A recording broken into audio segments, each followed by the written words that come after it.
Carly, I heard you were fast asleep on the sofa. What's going on? Did you make the preparations for dinner yet? You better have the ingredients ready like I asked. I'm sorry, Nellie. I've had the worst morning sickness lately. Today was my worst day yet. I made all the preparations for dinner, so you don't have to worry about that. I'll have it ready right away when it's time. Goodness me, Carly, do you think you're the first woman in history to get morning sickness? It's hardly a big deal. Did you really need to pass out on the sofa? Vince told me you were dead to the world. I feel really sluggish, too. I thought I was drinking enough water, but I think I might have some dehydration symptoms. Even when I'm lying down on the sofa doing nothing, I still feel like I could throw up at any moment. I feel like I'm in a state of constant discomfort and frustration. This sucks. Not that there's anything to throw up. I can't keep any food down and my appetite has completely vanished. To be honest with you, I have never felt worse. I'm struggling to move today. Strange. I never had any symptoms like that when I was pregnant with my Vince. Morning sickness is different from person to person. Some women don't get any, some feel like they're on death's door. Unfortunately, I know which end of the spectrum I'm on. What's the problem? Is there really any need to be this dramatic? It's only a little nausea, just endure it. In any case, I really don't think there was any need to go to sleep on the sofa.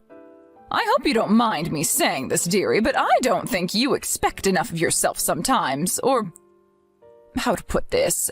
You're lazy. Yes, that's the word I was looking for. What? What is it, darling? Did you think I was going to be all soppy and sympathetic when you told me you were feeling under the weather? Then you've got another thing coming. I'm not the soft touch my son is. So it's about time you booked your ideas up and got serious. How are you going to look after your baby if you can't even look after this house? It's time to stop neglecting your duties and start acting like a real woman. I really don't think I'm neglecting anything. It looks like you're guilty of your fair share of neglect from where I'm standing, dearie. You know, it's because of women like you that us stay-at-home housewives get a bad name. People see you lazing around doing nothing, and they think we're all like that. Those of us who are good, upright, hard-working get our reputations dragged through the mud because of layabouts like you. Stop being so selfish. But I genuinely feel like crap, Nellie. I've barely felt human all day. No, scratch that, all week. It's so bad, I feel like I'm a second away from crying at any moment. Would you please just give me a break? I don't have the energy for this right now. Boo-hoo, so you feel a little under the weather, so what? It's just morning sickness, it's basically nothing. Toughen up and power on through it like a real woman. You know, back in my day, we got on with it and we didn't complain. Take me, for example. I went to work with a fever of 38 degrees on several occasions, and you know what? I still got the job done better than all the guys. You young people nowadays are such a delicate bunch of snowflakes, it's unreal. I bet your mom and dad spoiled you growing up, didn't they? Go on, admit it. It couldn't be more obvious. You've always had everything handed to you on a silver platter. I'm sorry. I'm probably a damn sight more tired than you with the day I've had, but do you hear me complaining? Nope, because unlike you, I'm tough. Make sure you're up and ready to do your job when I get home. Ah, that reminds me. I want you to run me a nice warm bath. See to it that it's ready by the time I get back. Don't forget my rubber ducky. A bath? Okay, got it. Are you on the train home now? Yes. I was fast asleep as soon as I got on and sat down. When I woke up after an hour, I felt as fresh as a daisy. It looks like the tiredness finally caught up with me. I worked damn hard today, if I do say so myself. Well done to you, miss. I'm surprised you actually went out that far. My jaw almost hit the floor when Vince told me how far away his grandma lived. How was everyone doing? They were doing great. You'll never guess what my husband's oldest brother is doing these days. He's running marathons as a hobby. Everyone in his family lives such vibrant, healthy lives. They all look half their actual ages. How about Gerald, your father-in-law? Was he young for his age? Vince told me that he was super active. He sounded like a real inspiration. That's right, he was. He was as vigorous and energetic as they come before he tragically passed away in the accident. It's such a shame he's not around anymore. I wish I could have met him at least once. My mother-in-law was her usual old self, too. She still makes an effort to dress up nicely. She's always had a thing for those traditional velvet dresses. I hope she doesn't get too hot in them. I don't know how she does it in this weather. It sounds like she always had a thing for fabrics.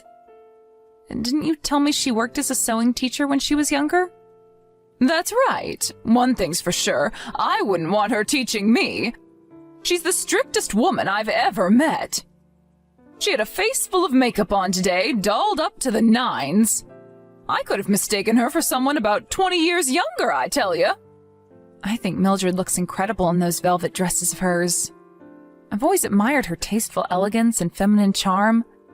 She has a certain aura about her that makes her really unique. What? Mildred? Why would you call her that? Why not just call her Granny Fletcher like everyone else? She's Vince's grandma, and that's what he calls her. Why can't you call her Granny Fletcher, too? Somehow or other, calling her Granny kind of feels unnatural. She looks really young for her age. Besides, I'd be worried she'd get mad with me if I called her that. Fair enough. I suppose I get where you're coming from. She's as intense as they come. I used to be terrified of her. She was constantly telling me off when I was younger. I'm surprised to hear that. But unlike you, I was a good, dutiful, loyal wife, and I never slacked on my household duties. I didn't do anything to deserve the way she treated me. It was my mother-in-law who was in the wrong, not me. I always thought the way she used to flip out and pick fault with me over the most minor things was so petty. I see. She was only 18 when my husband and I got married. I was basically still a kid, so it was no surprise I was terrified of my mother-in-law. I felt so daunted every time we went over to see her. She always had a certain force of vigor about her. She's not the kind of woman you'd want to get on the wrong side of. Not that it's any different now. I still wouldn't want to rub her the wrong way. Sounds like you went through a tough time of it. Even to this day, she still finds things to complain about. There's always something. You know, people say you mellow out as you get older, but I feel like she's going the opposite way. To be honest, I'm sick to death of her. She was up to her usual old crap today. Did she say something? You bet she did. Witter, witter, witter, whine, whine, whine. God, I could have told her to shut her face right then and there. There were talks of me and my husband moving in with her at one point. Boy, am I glad that never ended up happening. I guess I would have ended up murdering the old bag. I'm so relieved I only have to see her a few times a year for special occasions now. Sounds like you went through the mill today. Hopefully you can finally relax, unwind, and enjoy some you time when you get home. That's where you come in, dearie. See to it that my bath is ready pronto. Do not forget my rubber ducky. Yep, got it.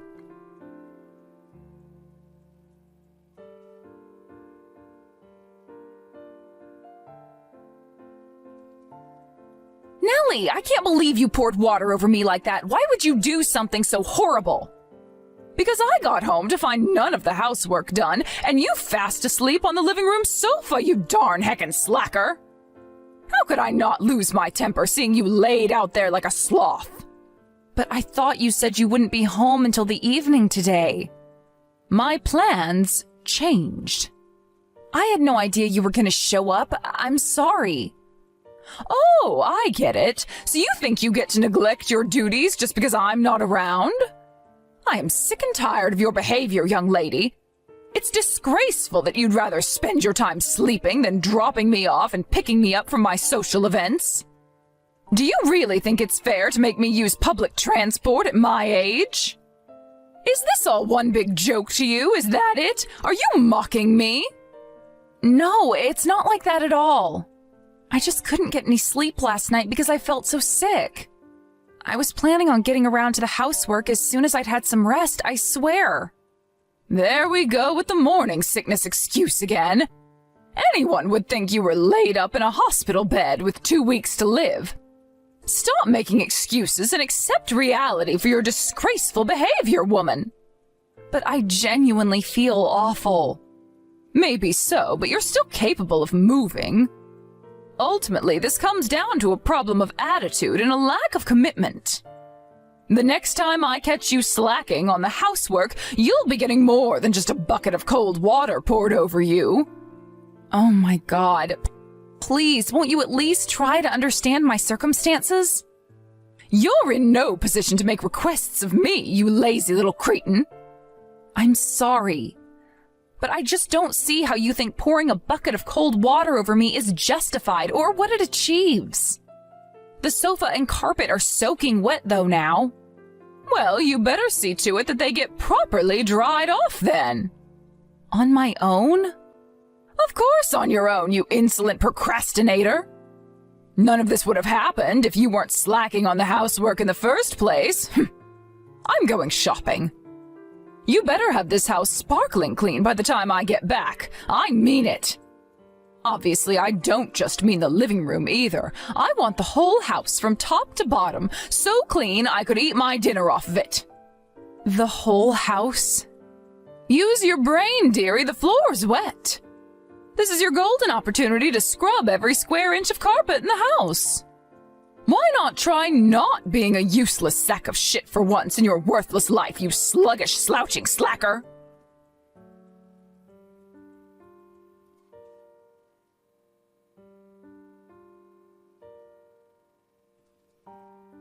What the fudge do you think you're doing? You pregnant piece of crap! Where are you hiding to get out of doing housework this time? I won't tolerate this. The floor is still wet. Hurry up and finish cleaning it, or do you want me to pour another bucket of water all over you? Pouring a bucket of water over a pregnant woman? You wicked, ghastly woman. You just lost your son and daughter-in-law. Carly didn't deserve any of this. What have you been doing to her, that poor, poor girl?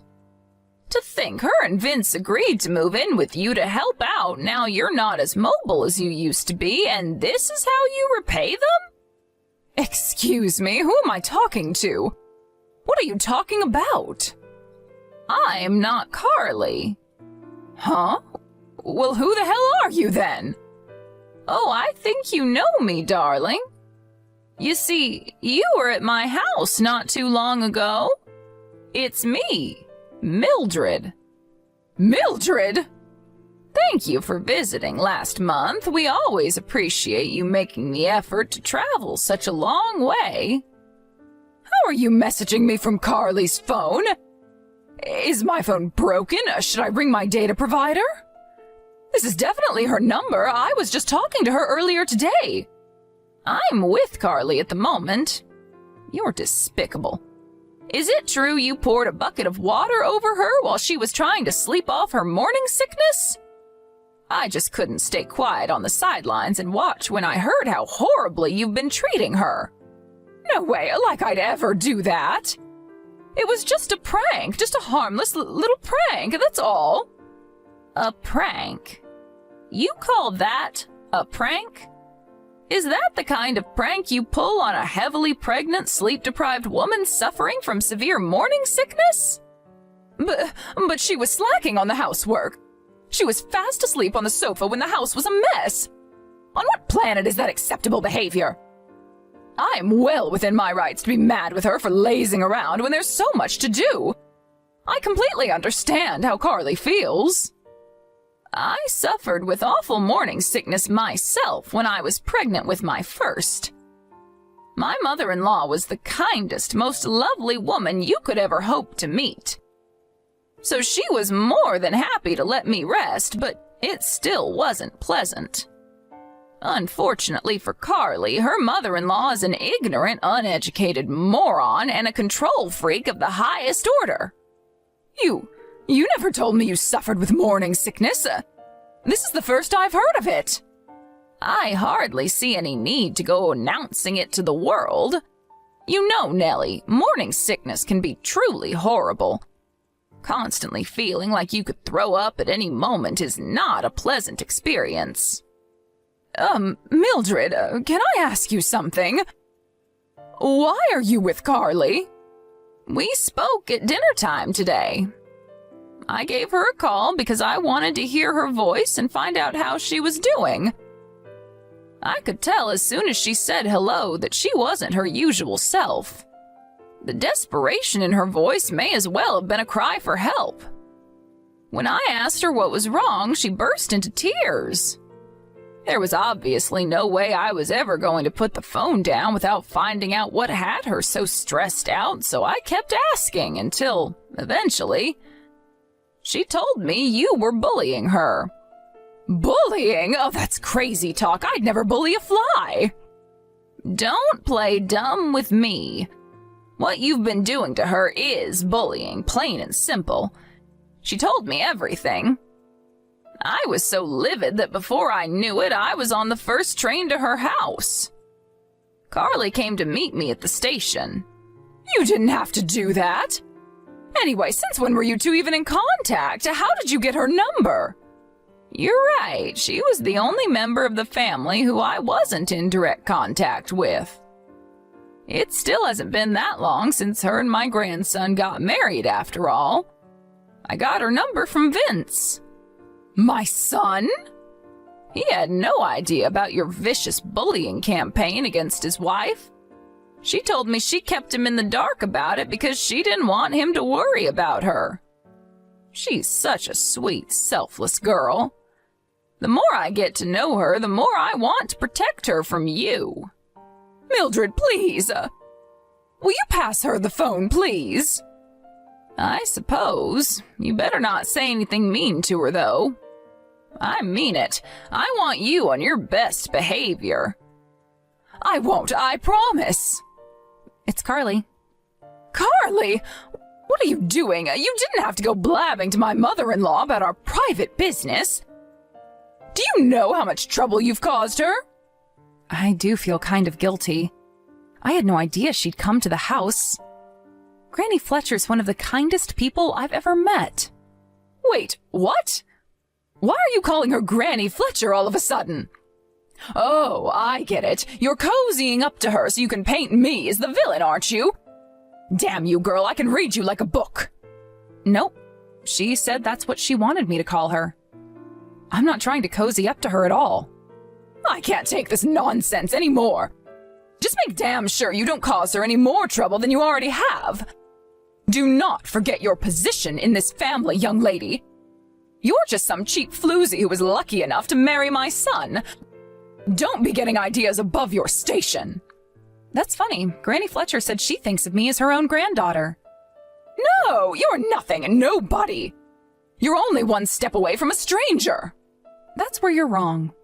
The only stranger here is you. What's that supposed to mean? Your mother-in-law just told you, or did you forget already? You don't have a son or daughter-in-law anymore. I saw her message, but I don't know what she meant. Stop being ambiguous and come out with it already. It means we're cutting you out of our lives once and for all. You're nothing but a stranger now. What in the devil's name am I reading? Who do you think you are? You don't get to decide that. What about what me and my son want? That's funny. I have no recollection of ignoring my husband. We discussed and decided on this together, as a couple. You mean my Vinciekins wanted to cut his own mother out of his life? Lies, he'd never do that. Exactly. To be honest, I'm not sure if I could have convinced him on my own. It's thanks to Granny Fletcher's persuasion that he finally came round to the idea. Now, after stopping and thinking about how much negativity you actually bring to our lives, he's fully on board. It's such a refreshing feeling to know that we're never going to have to deal with you and your bullshit again, Nellie.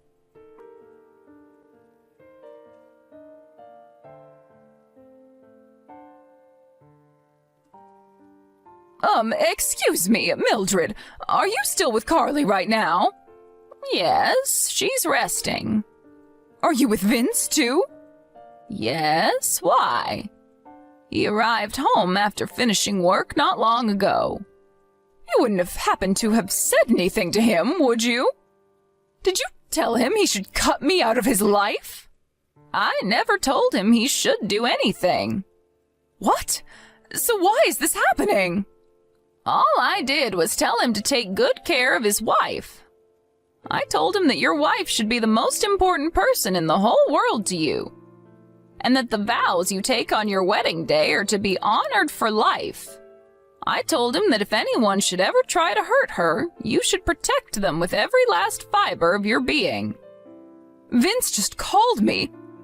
He said he doesn't think of me as his mother anymore. Oh, he did he? Well, that's great news. I'm so proud of what a mature, well-rounded young man he's become. No! Which part of this decision is mature or well-rounded? Ugh! Do you understand the gravity of the situation? He's abandoning me, his own mother.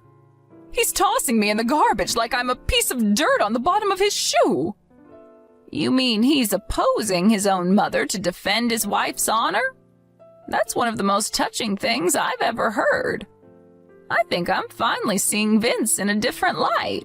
That's my grandson, attaboy. I know you put them both up to this, I just know. Stop this, stop it now, please. Good grief, Nellie. I didn't put anyone up to anything. Carly and Vince are fully grown adults, and they can make their own decisions.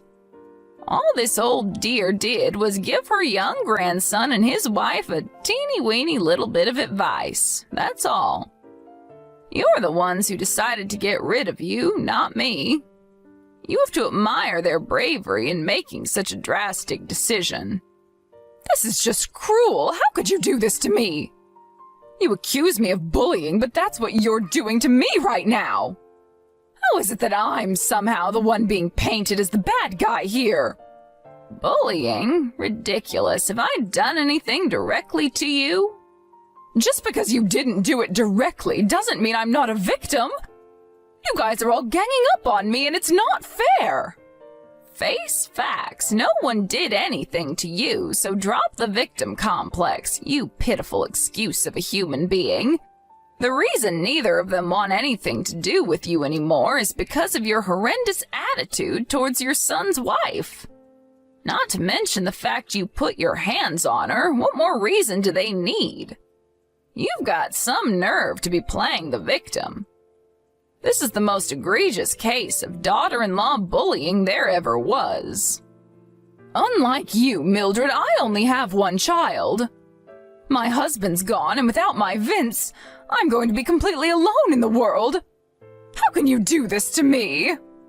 If my son was still around, he'd have divorced you a long, long time ago, I'm sure of it. He'd probably feel like he was being punished for something if he had to spend his retirement with someone as wicked and black-hearted as you. Even the thought of you being buried in the same plot as him someday makes me feel sick to my core. Maybe I should pay to have him exhumed and reburied somewhere you can never find him. But what about me? What am I supposed to do when I die? Oh, don't worry, I'd only be moving my son. You can have the grave all to yourself. What's wrong with being buried on your own, Nellie? You seem so hell-bent on alienating everyone in your life. I didn't think you'd have any issue with being a pariah in death, too. Stop it! You have no right to go making decisions like that without my permission. Hi, it's Carly. Granny Fletcher says she's tired of you, so she gave me the phone back. We're gonna be staying with her tonight. We won't be coming back to the house ever again. What? What do you mean you're staying with Mildred? Where? She booked us all into the Peepston Hotel. I'm chilling on the super deluxe double bed as we speak. These rooms are incredible. I can't get any rest with you around. A pregnant woman staying at the Peepston? You have no right to luxuries like that. Get your ass back to my house right now. That's none of your business. We're strangers now. Where we spend the night has absolutely nothing to do with you. What? So you've already cut me out of your lives? No, I won't go along with it. I won't. Whether you go along with it or not makes no difference. We'll do as we please, thank you very much. Is this all because I poured a bucket of water over you while you were asleep? Geez, lighten up, woman. Please, as if. That's not why we want you out of our lives. Then what was it? Because I didn't take your morning sickness seriously. You can't actually be kicking me out of your lives over that. Not only that, but you went and turned my own mother-in-law against me. We just don't see eye to eye on a few things, that's all. Why make a mountain out of a molehill and create a big family drama? I can't take being with you a second longer, Nellie. You'll send me into an early grave from the never-ending stress and worry that inevitably comes along with having anything to do with you. I'm so tired. Even just messaging you like this is draining. That's why I want you out of my life with immediate effect. You can try and avoid me as much as you like. But we're family. You know we'll end up running into each other again sooner or later. Just because you three are sulking doesn't mean our relatives are suddenly going to stop holding family get-togethers. You don't need to worry about that. Granny Fletcher told me to tell you that you needn't bother showing up at family events from now on. You officially just got kicked out of your own family. You're a complete stranger to all of us now. How about you start making up for your bullying and try being nice to people for once in your life? You might never see any of us again, but there's nothing stopping you from turning over a new leaf.